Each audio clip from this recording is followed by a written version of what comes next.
Today is November 24th, 2012. We're at the Peabody Public Library with Roy Sexton.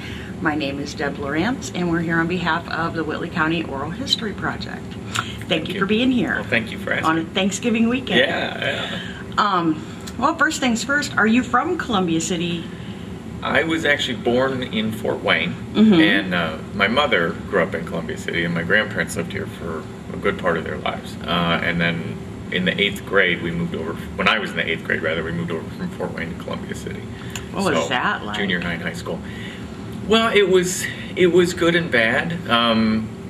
I sort of am more of a big city person at heart. Not that Fort Wayne's a big city, but there was a bit of a transition. I'd been going to a magnet school in Fort Wayne called Memorial Park. It was very diverse and kind of annoyingly artsy-fartsy, you know. So coming to Columbia City was nice because I got away from people who were sort of trying to be fancier than they really were. But it was also very different because the perspective on life and not diversity as much, but just different kinds of folks. It was a bit of a jarring moment for me. But what I learned very quickly was living in a small town could be very gratifying because people cared about you. They knew who you were. Everybody knew my family. So I had these sort of instant friends and people that had been aware of me for years, and that meant a lot. So that helped very quickly with the transition. But yeah, there was a moment But you also had where I'm not in Kansas anymore. Guess what Roy did? Yeah. Yeah. I mean, you have to get accustomed to human nature being what it is. People like to talk about other people, and a small town is rife with that.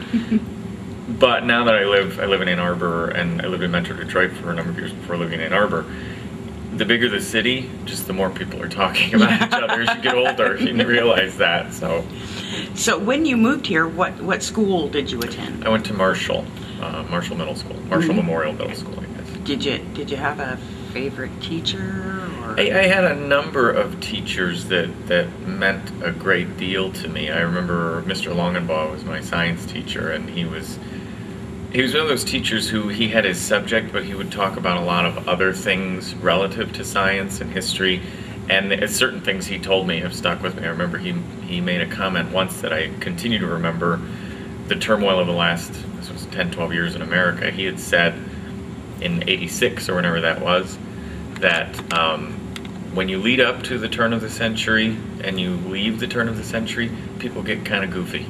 It's sort of historically shown that people get a little wacky, even though centuries are sort of an arbitrary construct.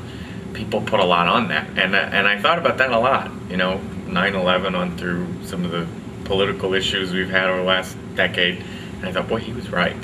So things like that stuck with me. I'm trying to think who else. Mr. Heinbaum, my history teacher, I loved him. He also ran the pool, which I thought was a really wild and interesting thing, that I'd go to the pool in the summer and then there would be my history teacher, seeing walking around in a bathing suit yelling at the kids, and now he's teaching me about American history. But it was a good experience and a really nice environment. The unusual thing for me about Marshall was it was sort of half elementary school, half middle school, and in Fort Wayne it had been 6 to 8 you were all together, and up to that point you were in elementary school, but there it had kind of a mixed mode, and it was the first school I'd been to that had that kind of open format where math, English, and history would be taught in a huge, large group of kids, and then we'd break off into smaller groups, things like that. So cool. So were you in, and I know you're involved in theater big right now, were you involved in that kind of thing in school? I wasn't really. I was a good student and really focused on getting good grades. So extracurriculars, if I participated in them, would fit around that. So I'd be in student council, things of that nature. And then when I got to high school, academic Super Bowl and Spell Bowl and some of that kind of thing. But I never did theater, really wasn't interested in athletics, and I didn't really, it sounds snooty, I didn't really click with the theater kids at that time, and they were show choir, that wasn't of interest to me. And it wasn't until I got into college and got more into kind of the academic side of theater and the literature of theater, that's when I got excited about theater. Cool. So what did you do after school? After school, I studied. Studied a lot. There was a group of us, Michelle Surface, Renee McIntosh, Joel Lemon,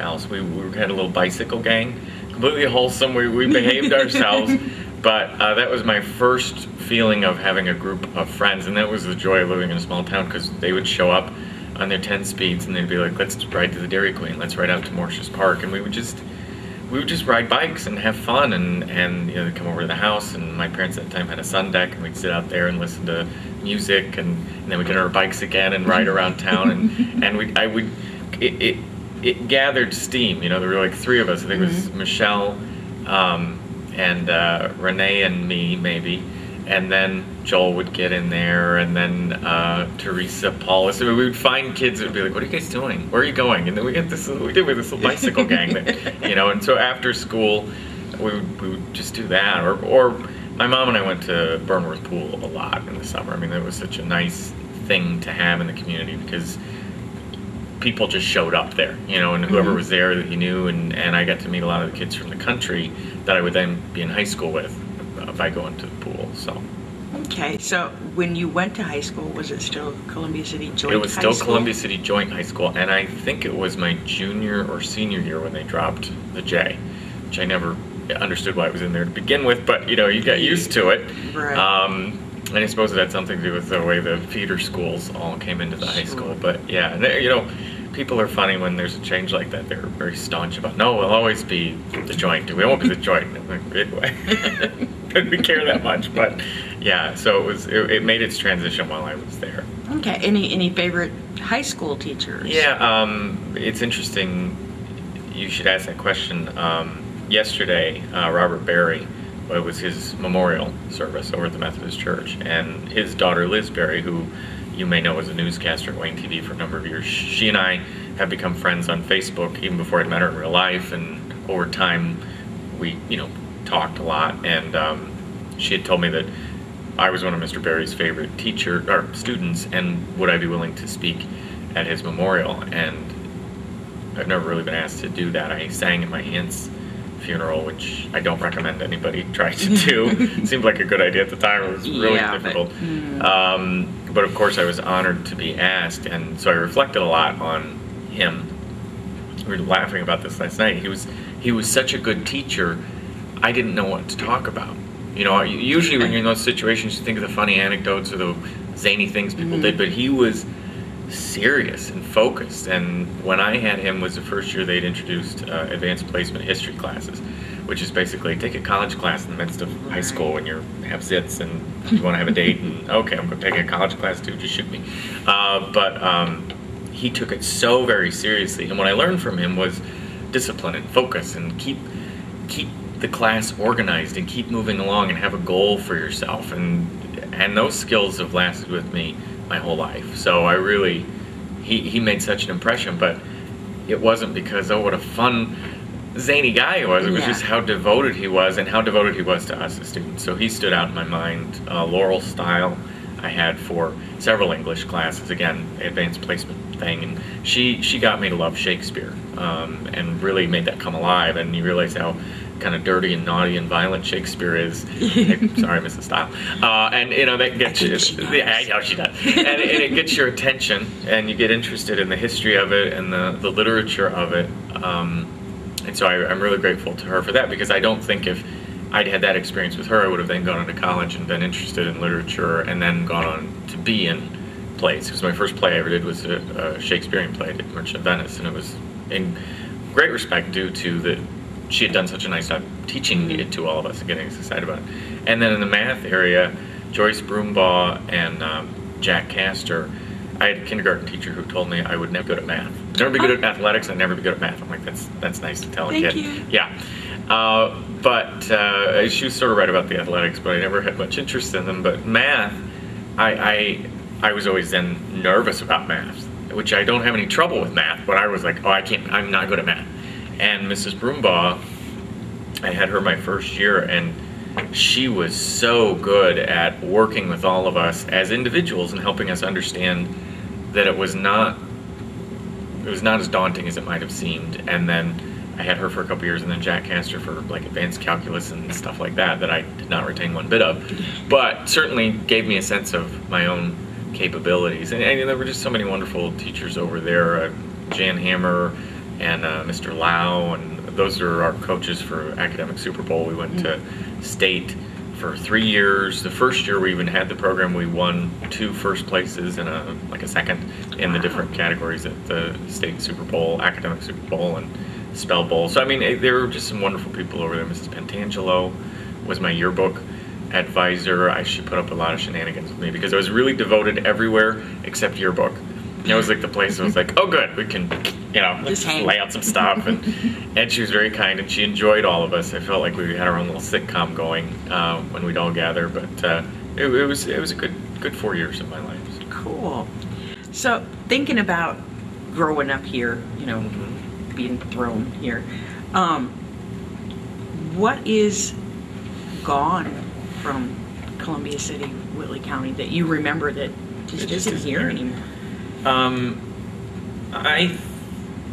Well, this is going to sound strange, I suppose, sitting in this new Peabody Library, because it's a beautiful facility, but I miss the feeling of a downtown. And I suppose every town for every decade says, oh, the downtown is dying, and the downtown never dies. But as a kid, and when I would come visit my grandparents when I was much younger, we would walk downtown, and there was the Garden Gift, and I'd get comic books, and it always smelled kind of nice, like ladies' perfume and then musty newspapers. It's this weird combination of smells that I really like. And the Nook is still there, but we'd go get Coney's. I think the Nook is still there. Oh, yeah. Thank heavens. And I'm a vegetarian now, so it doesn't really do me any good, but at the time, it was great. And you'd see people downtown, and you'd interact, and I think that still happens to some extent, but it feels like people have to work that much harder, or they just go to a restaurant and then they get in their car and leave. But we would walk downtown. I don't know that people do that. When I first moved to Detroit, I would walk places and people looked at me like I was crazy, like we don't walk here, we're the Motor City. But then I come back here and I feel like people don't do that here anymore either. They think something's wrong with you if you're walking somewhere. So that makes me a little sad, but I also know people like Jennifer Romano and others are really invested in making that downtown vibrant in different ways again, which I think is lovely. Certainly was last night. Yeah, we were down there for a bit. It was fun.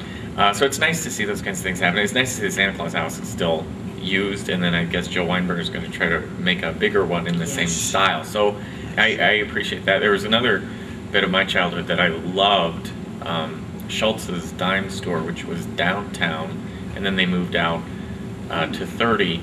And we have Targets and things now, but when it was downtown, we'd walk down there and they had a little spinning rack of Matchbox cars, and you could pick one out. And then my grandfather used to take me for a haircut when I'd come visit them at Mike's Barber Shop, which is out in where the Aldi's and everything is now. And then we'd go out to Schultz's when they moved out to 30, and he'd get me some god-awful big Star Wars toy. It was always overpriced, and he'd come back with this thing, and my grandmother would be nice about it, but she's like, Roy, how much did you spend on that? It was $30, which was a lot then, but it just, those are moments that meant a lot to me, and places that from my youth that I remember that aren't around anymore. The A&W Coney, which has been different Coney places, but I remember going there as a kid and you get your little root beer mug that you get to keep, and things like that. But. So your grandfather, Roy Duncan, was the main man at Bluebell. Yeah. I loved him a lot. Yeah, thanks. Yeah, I'm named after him. So, did you get to go in the building? I apparently did. I mean, I was too young to remember it. When I was starting to have memories, he'd already retired or was close to retiring. But yeah, from what I've been told, I went in there as a little toddler and, went to I guess they had like a little kind of soda stand and, crackers and, canteen and I've always been sad that I didn't get more consciousness of that era and that time. I certainly feel like I lived it, hearing him talk about it and my mom talk about it over the years, and I know how special it was to a lot of folks, and I still think it's a beautiful building. I just the style of it and the look.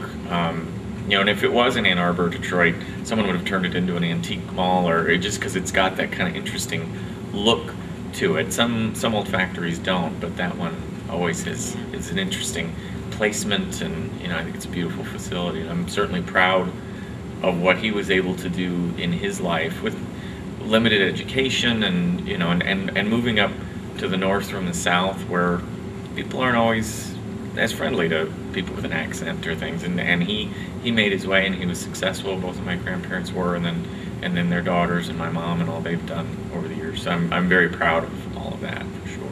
Cool. So tell us about that mother of yours. Well, she's been my biggest fan and supporter my whole life, and has been there for me through thick and thin. And you asked who were my favorite teachers or greatest teachers. Really, she and my father. But she took the time for me that she wasn't taking for herself her whole life. So, she really through my youth. I remember in 3rd grade, and we were living in Fort Wayne at the time. But it was the first time you're having a book test. It was on stones, soapstone and limestone, and just a big. And I can still smell that science book.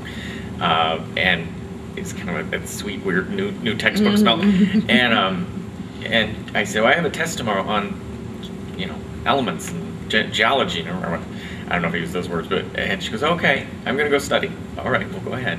So I went upstairs, and I flipped through the book, and I came back downstairs in 10 minutes. I go, okay, I studied. She goes, did you? Mm-hmm, yep, I know it. And she goes, well, let me ask you. And she took the book, and she started asking me things, and I didn't know anything. And for the next probably 6 years, until I was in not 8th grade so much, but definitely the rest of elementary school and junior high, she taught me how to study. I mean, teachers, for better or worse, never took the time to do that. So how would you learn how you actually have to get things in your head? And God love her, and I know she was not happy about doing it. Her whole evening was spent going through this textbook with me and quizzing me and grilling me, and later in life she would say, I am so glad that period is behind me, because I was tired of learning about the gross domestic product of Nicaragua, who shipped bananas, that kind of stuff. But she dedicated her whole life to me to make sure I got a good start, and through high school was always there to support, and both emotionally and through just structure, and making sure I prioritized school and what was important in life, and keeping, every family has their drama, they have their stuff that grinds, and she kept all of that at bay. After my grandfather passed away, my grandmother got very, very strange and divisive, and the family got just mixed up, and it was hard. And my mom just kind of kept all that at bay, saying, this is what's important. You need to be happy and have good grades and get a good start. So I'm just so grateful for that. And so now that she's writing and doing the things she's doing, I try to reciprocate that as best I can. She's very good. It's fun to read her stuff. It really is. I'm very, very proud of her. I'm proud of my father too for everything he's done in the community. I was just going to ask. Everybody knows your mom. Yeah, and he's been involved as well. He's my mother nor I really have the patience for the political process. For the kind of people who just want to go in and go, this is what it should be, right? Yeah. And he's been on city council, and he's run for mayor, and he has always, I think, been stuck with this outsider piece, because he didn't grow up here at all, and his ties to this community are through my mom. And I think that's always, a small town will do that. Like, well, you're not from around here, we like you, but we're only going to let you in so far. And but he's kept at it, and he's a successful businessman, and he is very well regarded, and he's been active in groups and committees and that kind of structured involvement that I applaud him for that, because I would after a point go, I'm done. I don't want to sit in another committee meeting. I don't want to be on a board. I can't do it. And he's very good at that kind of thing, and he values it, and he understands how you can make change and maybe not get a lot of credit for it, but quietly by talking to folks and trying to help move things along. And I appreciate that in both of my parents, because they both have taught me, when you see something that doesn't seem right, or that you don't feel someone is getting a fair shake, you have to say something. It's maybe a character flaw. We have a real strong feeling for the underdog. You know, it's instinctive in all three of us. And if we feel like that's happening, whether it's an animal or human, we all rise up and go, that doesn't feel right. I don't like that. And sometimes people don't like hearing that. You know, they don't like a letter that says, I really hate the way you've approached this issue and I'm going to call you on it. But I'm glad they've taught me that there's lots of risk, but there's nothing but reward when you speak up and tell people what you feel is important. And whether they buy your approach hook, line, and sinker, or at least you nudge them in a direction to think differently about life around them, I think that's really important. So. Very nice. Okay. We've talked about your mom and your dad and your grandpa. I'm trying to think. So you didn't get into acting until you were pretty much in college. No. But have you? Well, in high school, my thing, I was writing more. There was the creative side of things. Okay. When I was in elementary school, I'd won a number of writing awards through the PTA at a writing contest called Reflections.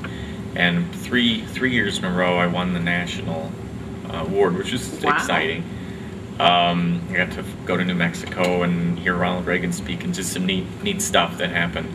We didn't have much money when I was a kid, so we would take little trips to Indianapolis or Chicago, and then I got to go to New Mexico. That was like our big, trip. Well, it was really wonderful. But once I got into high school, the Post and Mail, she was Marilee Krebs at the time, Marilee Boyd, I think is her maiden name, and Rick Krebs and others asked me to do a column in the paper, which was really pretty nifty. And there was no, they were really easy about it. They said, well, whenever you feel like writing one, bring it in. And they ran the gamut. The length would be, big as this table to short things, and pictures, and so I did that throughout high school. I would say maybe one a month through high school, and then in the summers they would let me do features on different things that were going on in the community, and I really appreciated that. I mean, it was like $20 a column, so it wasn't like I was making any money or anything on it, but the notion of having something outside of high school that was creative, that not to take away from folks who work at fast food places in the summer or anything. I mean, it was really something that was challenging my mind, gave me a presence, certainly helped me when I was applying to colleges and things, because they said, oh, you're a columnist in your local paper, not just your high school newspaper, but your local paper, and that was my creative outlet. And I could write about things there that I wasn't necessarily writing in school, things that I observed as a kid growing up, and then some neat things came out of that. But when I was a freshman in high school, I went down to Indianapolis and I was an extra in the movie 8 Men Out. That was probably my only theater-y kind of thing I had done up to that point, and so I wrote about that. That was maybe one of the first adolescence columns, and that was just a great experience. It was John Sayles and I'm trying to think about Charlie Sheen before he went off the deep end, and John Cusack, and so I got to meet those folks, and for a week I was down there, and that was fun. And then my junior year of high school, the U.S. Senate, Dick Lugar picked two people from each state, but in our case, Dick Lugar and the U.S. Senate picked, I can't remember the woman's name, she was from Fort Wayne, Catherine Furno. We got to go to Japan for a summer as an exchange program, but it wasn't like a Rotary exchange, it was actually sponsored by the government. It was back when we were all mad at Japan because of the trade issues and that kind of thing, and so I think it was their way of saying, let's get kids over to Japan so they realize it's a lovely part of the world, people who are just like us, and vice versa. And that was a life-changing experience, because again, I'd been to Chicago, Indianapolis, New Mexico, and then I go to Japan. Tokyo, and I was there for 6 weeks, and because I'd never been to Disneyland or any of those places, sadly, I get to Japan and I'm like, can we go to Tokyo Disneyland? Can we go to the Hard Rock Cafe? Can we go to... And they were very nice about that. They did take me those places, but then I got to see real Japan and these beautiful temples and gardens and kabuki theater, and just some neat cultural experiences that opened up my world and made me realize there is a huge world out there.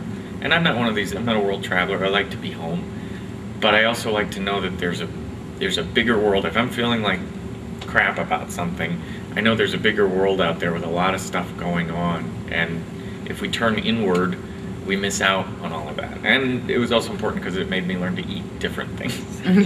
I had to survive, you know. I was, up to that point, I was like, I would eat grilled cheese sandwiches and French fries, and then I get to Japan, and I'm like, okay, I can, and I learned to appreciate food from different cultures, and you know, and now my preference is if I go out to eat, I'm like, is there an Asian place? Can we go to Japan? You know, Japanese, Chinese, Thai. Very cool.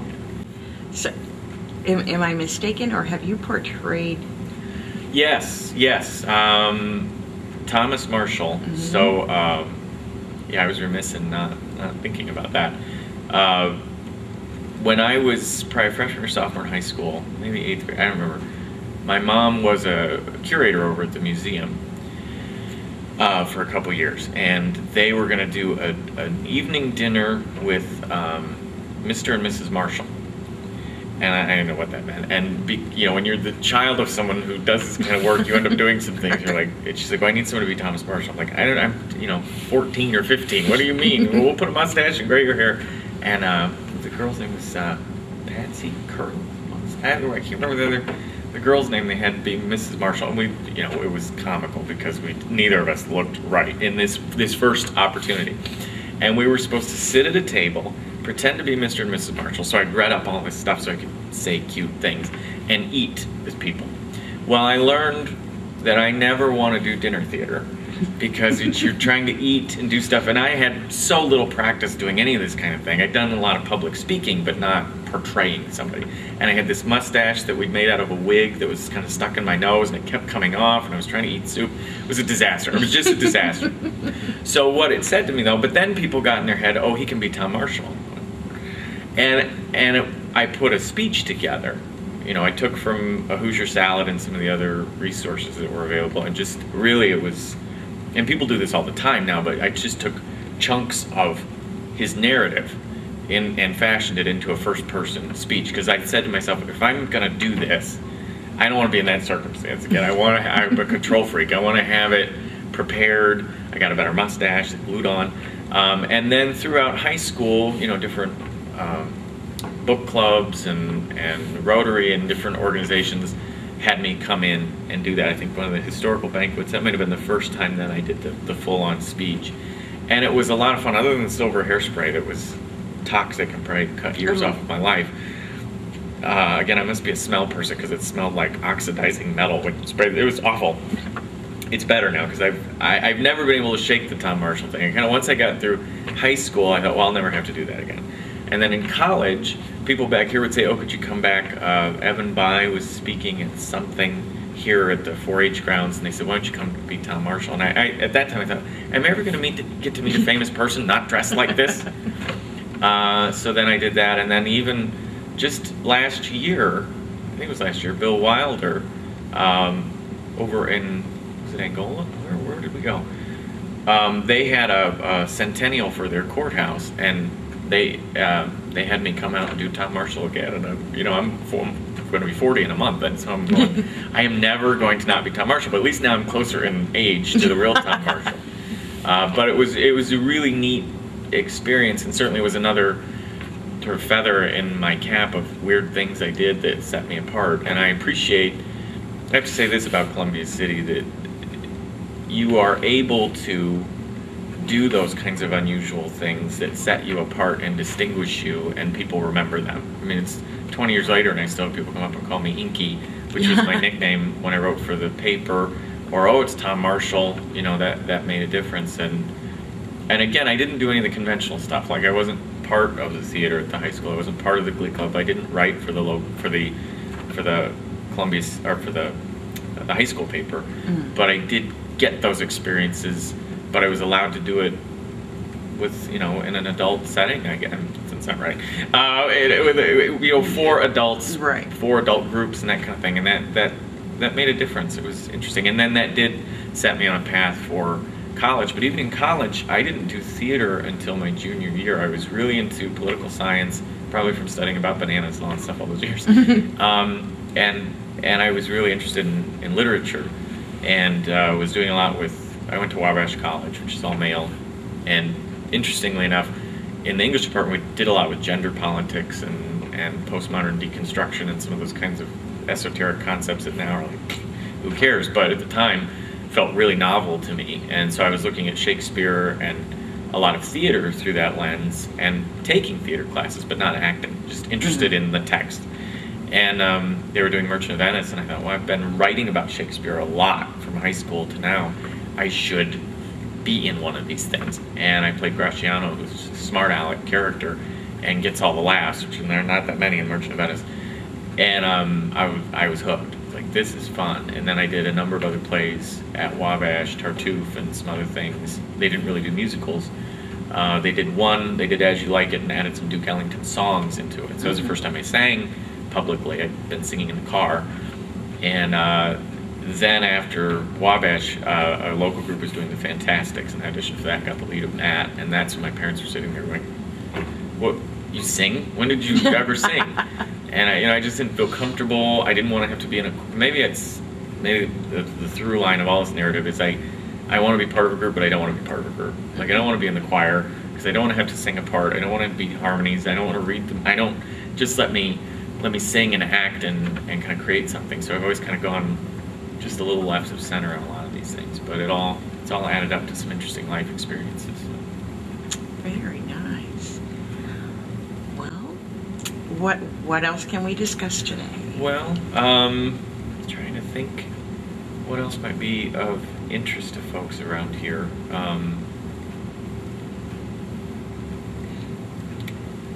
Well, I guess just to kind of finish out the where I've been and what I've done piece. So I went to Wabash and was an English and theater major, and got really taken by theater toward the end of those 4 years.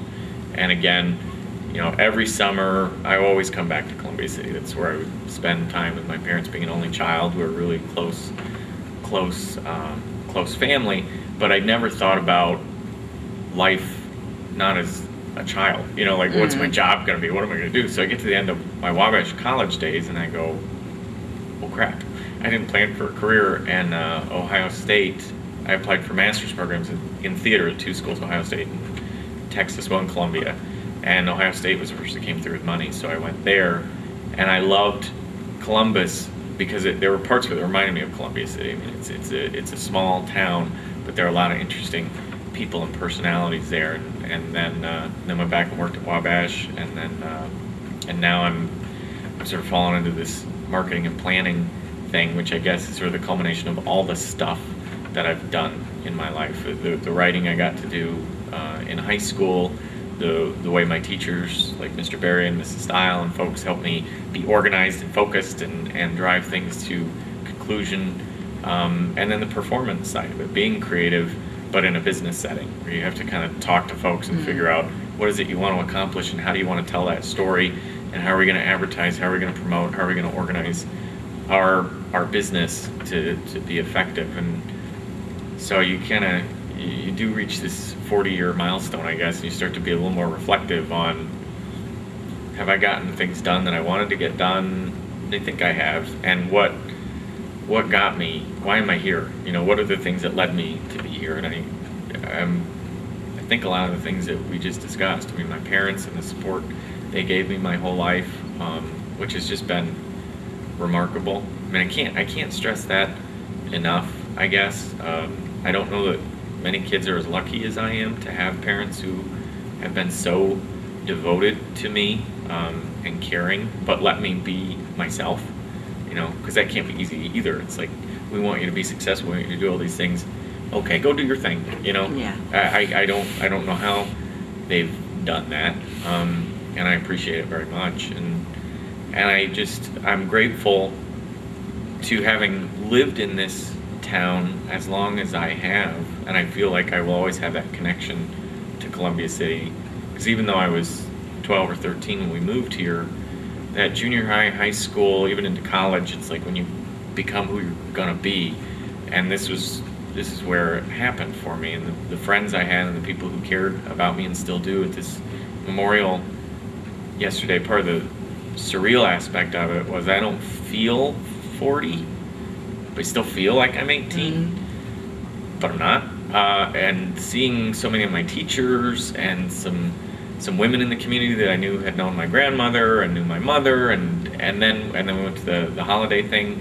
on the courthouse lawn last night. We ran into some more people like Jane Oliver and, you know, sweet people that have known me from this on up.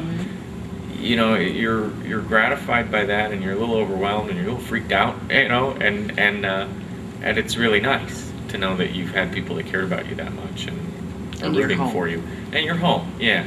You know, so, and I do really appreciate the opportunity to be here and talk to you as well. I think this is a really nice project you've got going here to kind of capture people's voices and, you know, whatever stories they have to tell. I wish I'd have better stories to tell. I'm sure some people have some real humdingers, but All right. Well, thank you for being here with us today, and enjoy your short holiday here. I know you have to go home. Yeah.